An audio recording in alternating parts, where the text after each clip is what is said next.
ಬೆಳಗಾವಿ ಜಿಲ್ಲೆಯ ರಾಮದುರ್ಗ ತಾಲ್ಲೂಕಿನ ನಂದಿಹಾಳ ಗ್ರಾಮ ತನ್ನದೇ ಆದ ಐತಿಹಾಸಿಕ ಹಿನ್ನೆಲೆಯನ್ನು ಹೊಂದಿದೆ. ಇದು ಈ ಹಿಂದೆ ವಿಜಯಪುರ ಜಿಲ್ಲೆಯ ಬಾದಾಮಿ ತಾಲೂಕಿನ ಗ್ರಾಮವಾಗಿತ್ತು. ಇದು ಬಾದಾಮಿ ಚಾಲುಕ್ಯರ ಆಳ್ವಿಕೆಗೆ ಒಳಪಟ್ಟ ಗ್ರಾಮವಾಗಿತ್ತು. ಚಾಲುಕ್ಯರ ರಾಜ 4ನೇ ವಿಕ್ರಮಾದಿತ್ಯ ಬರೆಸಿದ ಶಿಲಾಶಾಸನಗಳಲ್ಲಿ ಹೇಳಿರುವಂತೆ ಈ ಗ್ರಾಮದಲ್ಲಿರುವ ಹನುಮಾನ್ ದೇವಾಲಯ ಅತಿ ಪುರಾತನವಾದದ್ದು. ಇದರ ನಿರ್ವಹಣೆಗೆ ಭೂಮಿಯನ್ನು ದಾನವಾಗಿ ನೀಡಿದನು ಎಂಬ ಮಾಹಿತಿ ಕಂಡುಬರುತ್ತದೆ.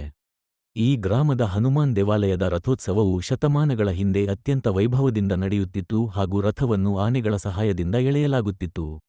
ಅದೆಂಥ ಅಚಾತುರ್ಯ ನಡೆಯಿತೋ ಗೊತ್ತಿಲ್ಲ. ಇಲ್ಲಿನ ಜನರು ಹೇಳುವ ಕಥೆಯೆಂದರೆ ರಥವು ಇದ್ದಕ್ಕಿದ್ದಂತೆ ಭೂಮಿಯ ಒಳಗೆ ಮುಳುಗಿ ಹೋಯಿತೆಂಬ ಪ್ರತೀತಿಯಿದೆ.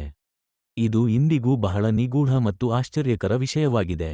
ಇತ್ತೀಚೆಗೆ ಈ ನಂದಿಹಾಳ ಗ್ರಾಮದ ಗುರು ಹಿರಿಯರು ಸಭೆ ಸೇರಿ ಒಂದು ನಿರ್ಧಾರವನ್ನು ಕೈಗೊಂಡರು. ಆ ನಿರ್ಣಯ ಏನೆಂದರೆ ಹಲವು ಶತಮಾನಗಳ ನಂತರ 2025ರಲ್ಲಿ ಮತ್ತೊಂದು ಹನುಮಾನ್ ರಥವನ್ನು ಸಿದ್ಧಪಡಿಸುವ ಐತಿಹಾಸಿಕ ನಿರ್ಧಾರವನ್ನು ತೆಗೆದುಕೊಂಡರು.